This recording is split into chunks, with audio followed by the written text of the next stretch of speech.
आप सबका यहाँ आने के लिए समय निकालकर मुझे मेरी बात कहने का अवसर देने के लिए बहुत बहुत धन्यवाद।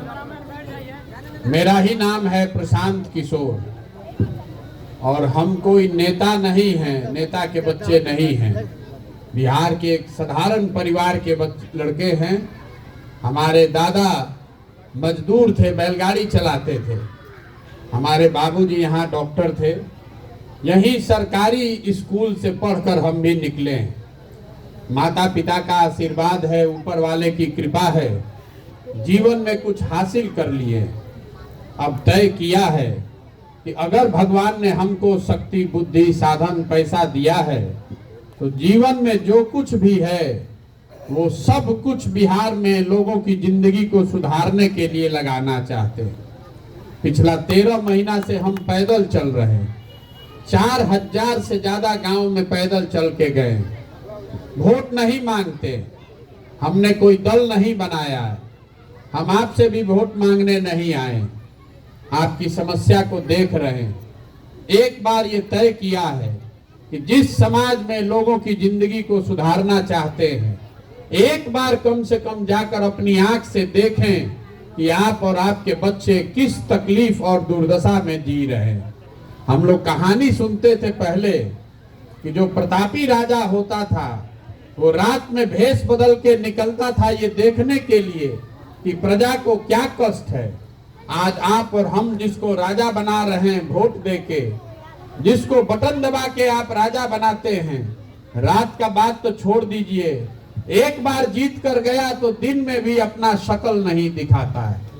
और अगर कभी गलती से आ भी गया तो इतना ऊंचा स्टेज पर बैठता है, इतना पुलिस सुरक्षा लेकर चलता है कि आपसे उसको भेंटे नहीं हो सकता है। बड़े नेताओं की बात छोड़ दीजिए, जो छोटा नेता है वो भी 4 गो सिपाही लेके चल रहा है। लोग बताता है कि बड़ा सुरक्षा का खतरा है। हम आपको बता रहे हैं इसी बिहार में 13 महीना से हम पैदल चल रहे हैं। इतनी व्यवस्था है इसमें, लेकिन कोई एक सिपाही नहीं है। हमको किसी कुत्ते ने भी नहीं काटा। ये लोगों का प्यार है। आपके गांव से हम गुजर रहे हैं, हमको कौन मारेगा, काहे मारेगा? हम सरे में ही सोते हैं, रोज गांव में चलते हैं। ये बिहार के लोग ऐसे नहीं है कि कोई किसी को मार देगा। नेता सुरक्षा लेकर इसलिए चलता है कि कहीं गलती से आप उसको पूछ मत दीजिए कि भैया वोट के समय जो कहे थे वो तुम तो किए नहीं। लेकिन हम यहाँ आपसे नेताओं की शिकायत करने नहीं आए। नेताओं की शिकायत तो आप सुनते ही रहते हैं। हम आपको ये बताने आए हैं कि जिस गरीबी और पिछड़ापन में आप फंसे हुए हैं पिछला 50 साल से, इससे बाहर आप कैसे निकल सकते हैं। देखिए, जितने लोग यहाँ आए हैं, ज्यादातर लोग ये समझता है कि कोई बढ़िया नेता चुनकर ला दें, कोई अच्छी सरकार बन जाए तो उससे देश का, राज्य का कल्याण हो जाएगा। आपको लगता है कि अच्छा नेता आ जाएगा तो उससे आपका गरीबी खत्म हो जाएगा। इसी भ्रम में आप पिछला 50-60 साल से अलग अलग नेताओं को, दलों को, उन पर भरोसा करके वोट दिए जा रहे हैं। पहले 40 वर्ष आपने कांग्रेस को जिताया, फिर आपने 15 वर्ष गरीब के बच्चा लालू जी को जिताया, फिर 17-18 साल से आपने नीतीश जी को मुख्यमंत्री बनाया है। दिल्ली में हमने मोदी जी को भी बैठा कर देख लिया। आपका और आपके बच्चों का, बिहार के बच्चों का भला नहीं हुआ। अब अगर आज प्रशांत किशोर आए हैं, आप हम पर भरोसा कीजिएगा, हमको वोट दीजिएगा, तो इसका क्या गारंटी है कि हम भी जीतने के बाद आपके साथ धोखा न करें। इसीलिए हम वोट नहीं मांगते। आपको ये बता रहे हैं, सिखा रहे हैं गांव गांव जाकर क्या करने से आप अपनी दशा सुधार सकते हैं। जब तक आप ये नहीं समझिएगा तब तक आपका जीवन सुधरने वाला नहीं है। देखिए, दुनिया में जितने विद्वान हुए उन्होंने बताया कि गरीबी से निकलने का 3 ही रास्ता है। पहला रास्ता है पढ़ाई। अगर आपके बाल बच्चे पढ़ लिख जाएं, पढ़ लिख के नौकरी कर ले तो उनका जीवन सुधर सकता है। दूसरा रास्ता है जमीन। अगर आपके पास जमीन हो तो खेती किसानी करके भी आप अपना जीवन सुधार सकते हैं। और तीसरा रास्ता है पैसा, पूंजी। अगर आप पढ़े लिखे नहीं हैं, आपके पास जमीन भी नहीं है, अगर आपके पास पैसा हो तो कोई ना कोई छोटा मोटा रोजी रोजगार व्यापार करके आप अपना जीवन चला सकते हैं। बिहार में आप अपने गांव पंचायत में देखिएगा तो आपको पता चलेगा कि यहाँ 2/3 से ज्यादा आदमी के पास ये तीनों में तीनों चीज नहीं है। गरीब का जो बच्चा है यहाँ पढ़ने जा रहा है, वो पढ़ नहीं रहा है, खिचड़ी खा के घरे आ रहा है। आप में से कुछ पैसे वाले लोग हैं जो अपने बच्चों को ट्यूशन करा रहे हैं, प्राइवेट कोचिंग कराते हैं, प्राइवेट स्कूल में भेजते हैं। आपके बच्चों का भी भला होने वाला नहीं है। स्कूल आप भले प्राइवेट में पढ़ा दीजिए, कॉलेज तो उसको सरकारी में ही जाना पड़ेगा। तो नीतीश कुमार के इस राज में स्कूल से खिचड़ी बट रहा है और कॉलेज से डिग्री बट रहा है, पढ़ाई दोनों में कहीं नहीं हो रहा है। तो जब आपका बच्चा पढ़ेगा ही नहीं, जब आपका बच्चा पढ़ेगा ही नहीं तो कोई सांसद बन जाए, कोई मुख्यमंत्री प्रधानमंत्री बन जाए, आपके अनपढ़ बच्चे को कोई डॉक्टर इंजीनियर कलेक्टर नहीं बना सकता है। उसको जीवन भर मजदूरी ही करना पड़ेगा। तो यहाँ ज्यादातर रहने वाले परिवार के पास पढ़ाई का सुविधा नहीं है। दूसरा रास्ता आपको हमने बताया जमीन का। खेती करके आपका जीवन क्यों नहीं सुधरा? वो इसलिए कि बिहार में गरीब के नाम पर, समाजवाद के नाम पर राजनीति हुआ, लेकिन यहाँ भूमि सुधार जीवन में कभी किसी ने लागू नहीं किया। जिन लालू यादव ने समाज के वंचित लोगों को आवाज दिया, उसको जमीन नहीं दिया, उसको पढ़ाई का व्यवस्था नहीं कराया। नतीजा क्या है? यहाँ 100 लोग जो रहते हैं, 100 में 60 आदमी के पास जमीन है ही नहीं। तो आप खेती कीजिएगा कैसे? और जो 40 आदमी है जिसके पास जमीन है थोड़ा बहुत, उसमें 35 आदमी ऐसा है जो 2 बीघा से कम का खेती करता है। तो जो बिहार में खेती होती है, खेती किसानी करने वाले लोग हैं, ये कमाने के लिए खेती नहीं करते हैं, ये खाने के लिए खेती करते हैं। आपके खेत में उतना ही उपज रहा है कि आपका और आपके बाल बच्चे का पेट भर जाए। खेत से कमाने का उपाय नहीं है। अगर घर में बेटी का ब्याह लग जाए, आपके घर में कोई बीमार पड़ जाए, तो 1-2 कट्ठा जमीन बेचे बगैर उपाय नहीं है। तो आपके पास, आपके बच्चों के पास पढ़ाई का साधन है नहीं, खेती से कमाने का रास्ता है नहीं, तो एक रास्ता बचा। अगर आपके पास पैसा होता तो सरकार जाए चूल्हा भाड़ में, आपके पास पैसा होता कुछ नहीं करते, 4 गो गाय भैंस पाल लेते, अपने गांव में किराना का, फार्चून का, खाद का, कपड़ा का, सीमेंट का दुकान खोल लेते। वो आप क्यों नहीं कर पा रहे हैं? वो इसलिए कि बिहार में रहने वाले जो 100 लोग हैं, इसको याद रखिएगा, सरकार चाहे जितना दावा कर ले, 100 लोग जो बिहार में रहते हैं उसमें 80 आदमी ऐसा है जो दिन में 100 रुपया भी नहीं कमाता है।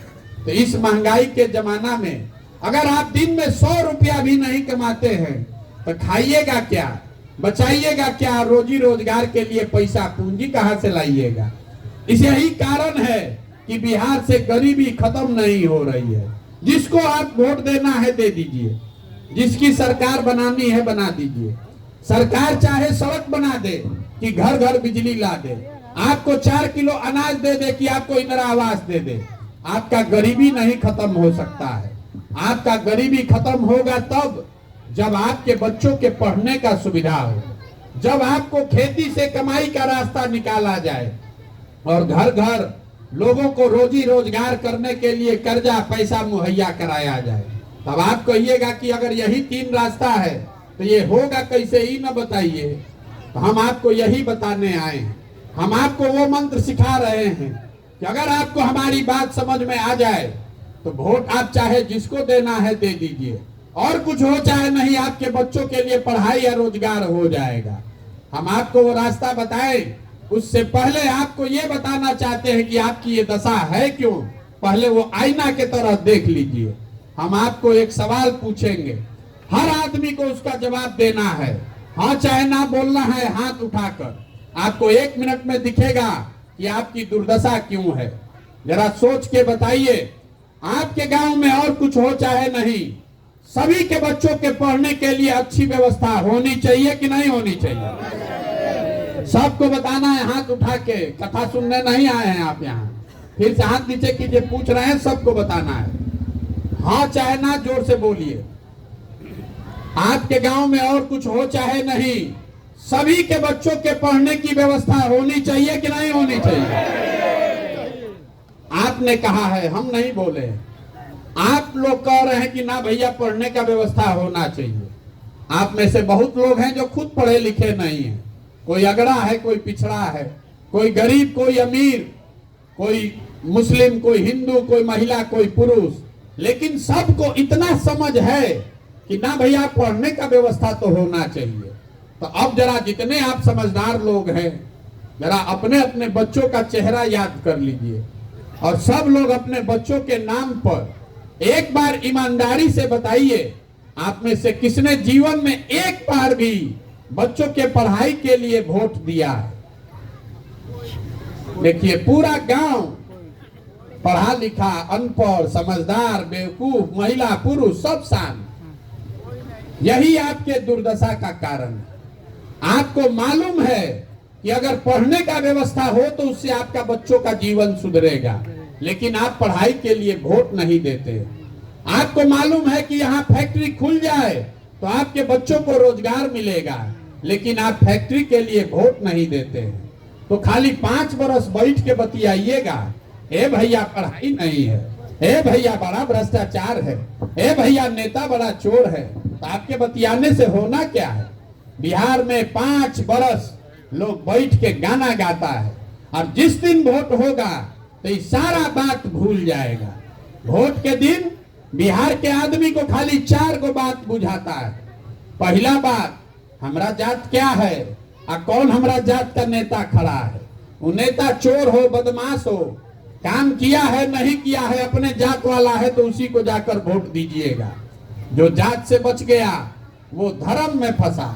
बहुत आदमी को लगता है कि बिहार में सब जाते पर वोट दे रहा है। हम आपको लिख कर दे रहे हैं, सब आदमी जात पर वोट नहीं दे रहा है। अगर हर आदमी जात पर वोट देता तो मोदी जी को बिहार में वोट कैसे मिलता? तो जो जात से बचा वो धर्म में फंसा। सब हिंदू एक हो जाइए। अयोध्या में राम मंदिर बनाना है, पुलवामा हो गया, पाकिस्तान पर बम गिराना है, तो अपना सारा कष्ट दुख भूल के पुलवामा के नाम पर जाके भाजपा को वोट दे दिए।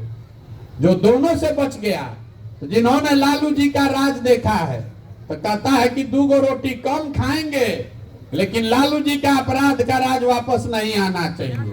तो जिस भाजपा के विधायक को चुनाव के 1 दिन पहले तक, वोट के 1 दिन पहले तक आप गाली देते हैं, उसी को जाकर लालू के डर फिर वोट देते हैं। और चौथा, हम लोग का मुसलमान भाई लोग है, ये लोग कहता है कि भैया जिए चाहे मर जाए, भाजपा